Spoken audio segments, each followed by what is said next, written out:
YouTube. Welcome to Slave Finance, where we slave finance. And yesterday we slave finance. You know, we was slaying finance. I'm not gonna cap. I had these two iffy picks. They crushed. No sweat. Fox had 9 rebounds and assists before the halftime even started. He was just snagging. He threw some dimes. He had like 3 boards, like 5 assists, or like 5 boards, 3 assists in the first quarter, something like that. He played the whole first quarter, snapped. He had himself a great game. They just couldn't close it out because Bam and Hame, they just decided to snap down the stretch. They closed the game out in impressive fashion. Bam was hitting fadeaways. Bam was handling the ball. When he did make mistakes, he came around, help side block somebody. Like, you know what I'm saying? Like, that was a great game. I was like, wow, Bam is really hitting all these shots. Like, he snapped. Jaime stepped up. Uh, Haywood stepped up for sure. He was hitting all his shots. They kept leaving him open. It was just a solid win for the Heat. That was a great game. Sacramento games are always like amazing. The crowd was just in it. It was great. Um, Dorian Finley-Smith, he also had like 7 points before half. He was hooping. He hit, even though they benched him after a while just because of the blowout. Like, he didn't really hit that many threes. I think he hit 1 3, and the rest was just straight lays and stuff. It was solid read. I felt like he was due. Um, it wasn't nothing points to him not hitting for real. Besides the fact he was inefficient, but like they knew that line was too low, bro. He take 8 shots a game. Y'all got his line at 7.5. Like, come on, bro. Like, if anybody taking 8 shots, professional, and I only need them to get 8 point, like, bro, the only time somebody's not hitting that is if they're just not taking the shots. Majority of the time where like they're a spot up and they get cold. But which was happening to Dorian, but he hit for us. We let us see it.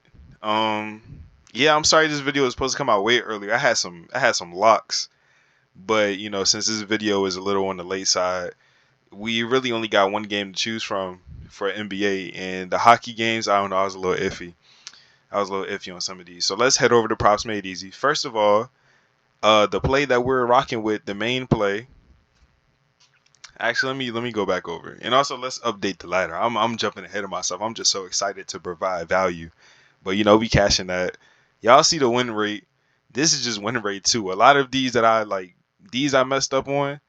Okay, this one just missed, but this one was 1 for 2. Like, you know what I'm saying? Like, it's we greening out over here. It's just mad greens. Um, but since I only got one game to choose from, and like the value everywhere, just I wasn't really going.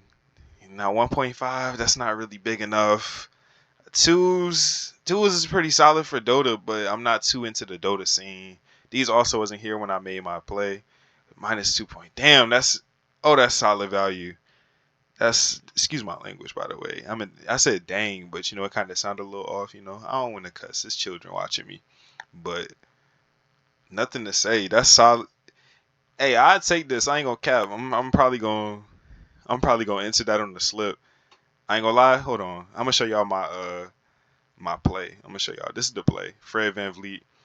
But let me just enter in a little side joint. You know how we get down. I still got $5 left to put on the promo because I put 20.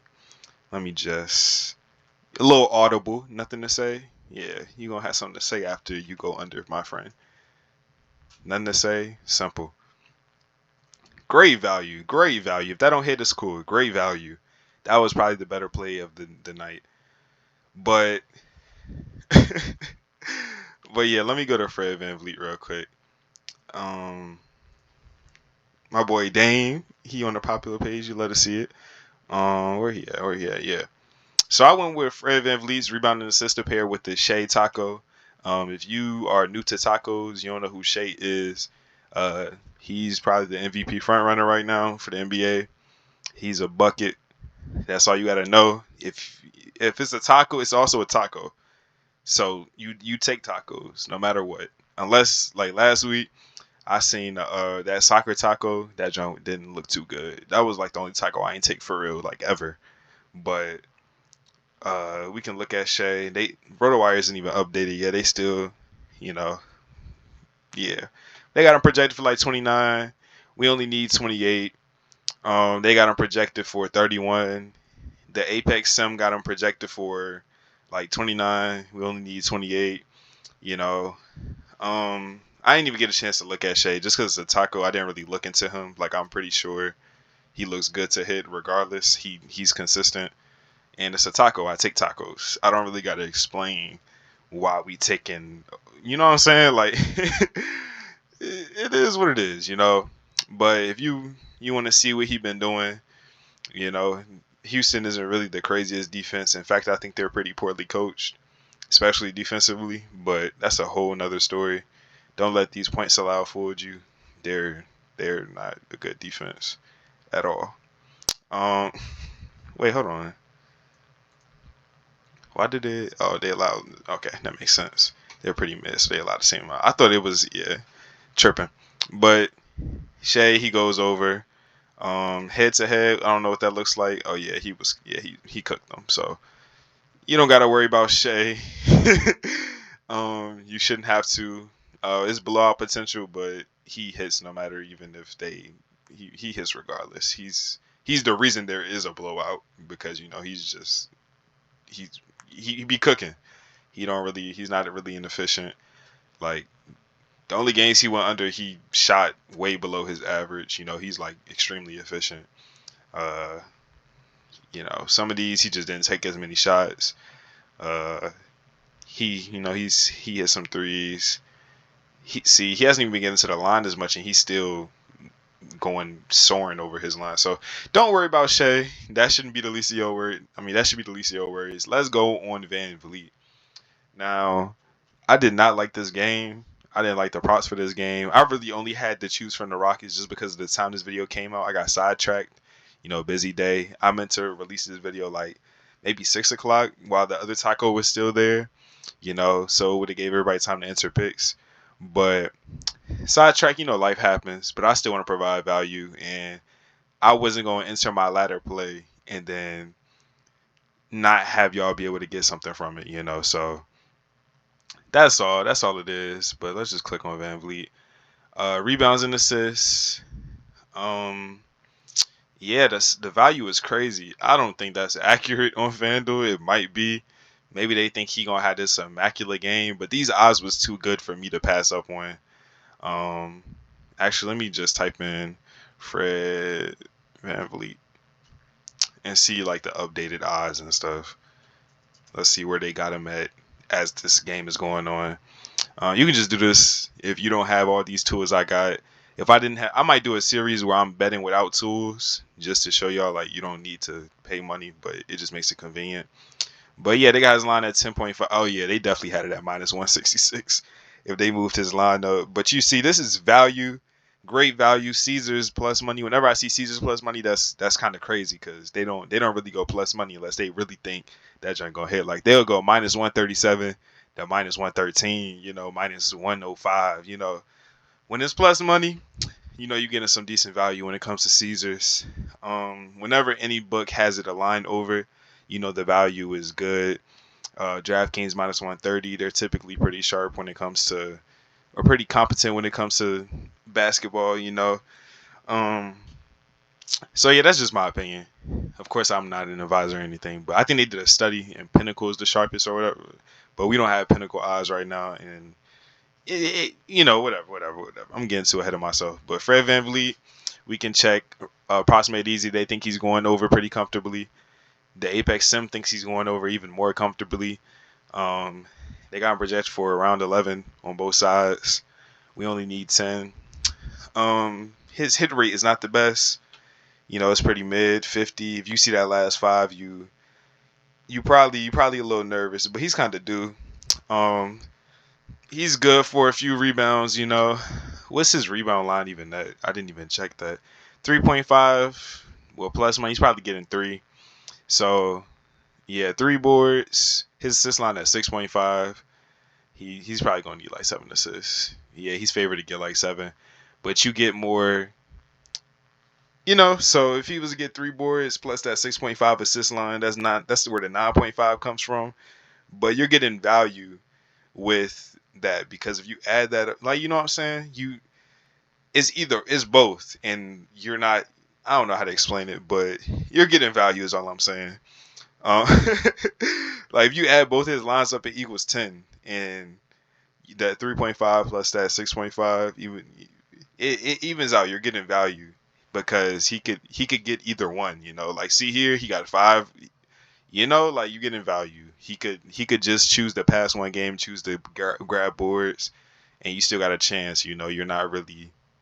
I'm pretty sure y'all understand this, but like that's where you're getting value on the lines in general. That's why some people have him at 10.5, like on FanDuel. They think he's getting 10 pretty much. All the books think he's pretty much going to get 10. They're paying you like he's going to get 10. He's projected for 10 on these on my sites that I'll be using. Let's check Fred VanVleet up here. No unders. They don't got anything going for under. Only thing that's under right here is his hit rate. Uh, y'all see that. Y'all see the numbers. They didn't even update it yet because FanDuel has them at 10.5 right now. But beautiful overs. Things pointed to the over. Nice little nice solid projection here. They got him projected for 12. You would love to see it. Only thing that could bother you is the hit rate. And last time he played OKC, he played OKC early in the year. He went over. He got 12. That sounds about on par. I didn't watch this game, so I don't really know what happened with OKC and Houston a couple days ago. Um, he played his minutes. His minutes are pretty consistent. He's going to get like 38 just because he's a big chunk of the offense. Oh yeah, he was coming off injury. He was easing into like they still had Amen, and he was easing into it. That's probably what happened. I'm just gonna assume because like all of these games, he's been like, he's just now getting back and whatnot. He had got hurt. See, big gap from the fourth, even though there was also All-Star break, but he's been hurt. You know, easing back into it. He just played them. I like the matchup still. OKC is very fast paced. They also play a lots of drop coverage. Chet, bro, it doesn't matter who Chet is playing. Chet is going to sit back at the free throw line. Chet lets up a lot of open, and it may not be him. It's just like coaching scheme, but he lets up a lot of threes. Well, maybe not three, but he lets up a lot of opportunities and room for guards to work. And Fred VanVleet is going to work. Now, he might score more. I kind of said the same thing about Fox last night because Bam also plays drop coverage, but you saw what happened with Fox. This is a similar scheme. Fred VanVleet isn't as athletic as Fox, so he may not get to the boards as quickly or as easily as Fox. He's also like short, but he's a good rebounder for his size, and he's also probably a better passer than De'Aaron Fox is. He's also a more willing passer than De'Aaron Fox is. De'Aaron Fox is like a scorer that can pass. Fred VanVleet is like just kind of like a shooting passer, So you saw Fox went over his 9.5 line yesterday. I expect the same thing from VanVleet, even if the hit rate isn't as good. Just like with Fox, yes, like y'all see how I'll be calling it, But hopefully this goes over. I like the over. If I had to choose between the two, I'd definitely be picking the. Yeah, see, look, his minutes was tapering off because of the injury and stuff. Like y'all don't gotta worry. Of course, nothing is free. I'm not saying this is free. I'm nervous taking this prop too, just because I don't like seeing 50%. You can fade it or whatever, but this was my favorite value pick. All these other picks I wasn't really rocking with, uh, especially because these games pretty much already started, so they're not even available anymore. I wanted to get some value out. Hockey, if you don't want to pick that and you want to see what the tools are saying, hockey, I was looking at Quinn Hughes under. He's a consistent under. The odds also shift. Nah, they're still at minus 135. But he's a consistent under in the sense of he doesn't really shoot as much. So a lot of times he's good to get an assist. I always bet the over on his assists. He's pretty consistent with those. They also play in Pittsburgh.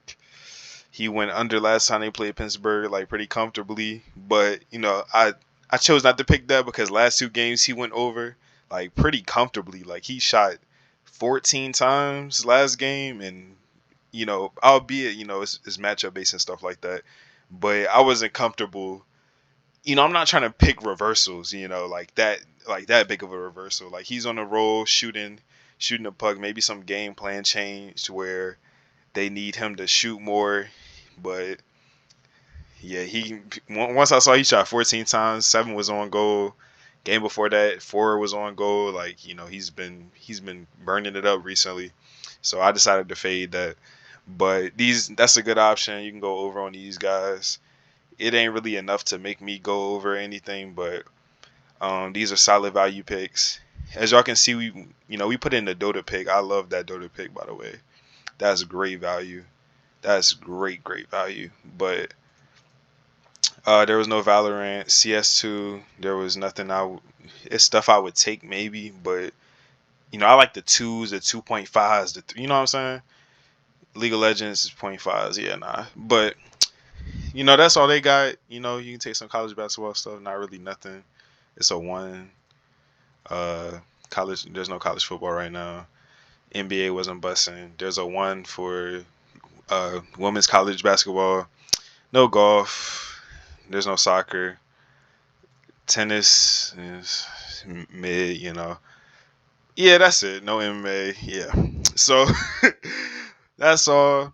Might as well wrap up the video now. It's not really too much more to say. Hopefully there's some value for y'all. Hopefully y'all enjoyed my pick. Hopefully my pick hits. Hopefully Shai hits. If the taco doesn't hit, I'm gonna be sick. But it won't be my fault because I didn't pick the taco. I just decided the value was there. But in terms of the picks that I pick, I feel like they be pretty decent. So, hopefully Fred cashes for us. Hopefully he abuses that drop coverage. He gets his consistent minutes. He gets back in his groove. They adjust from last game they lost. And yeah, hopefully they aren't that poorly coached to the point where they can't cook up and Fred can't eat. But that's all from me. Appreciate y'all for watching. Appreciate y'all for sticking to the end. Unless y'all skip to the end. I don't care. Appreciate y'all for watching it. And yeah, subscribe if you want, like if you want, tail the picks if you want, fade the picks if you want, go to opposite on every pick if you want. Like it's all good. I'm just here. I'm just here for a reason. But yeah, that's all. Ladder day 3. Hopefully it's green. Hopefully we go into territory we haven't been in yet. I'm just smiling thinking about it. But yeah, I appreciate y'all. I'm out though. Oh, I was clicking the wrong button. My little recording thing over. Yeah, nah. I might cut that out. I might leave it because I'm real authentic. But yeah, I'm out.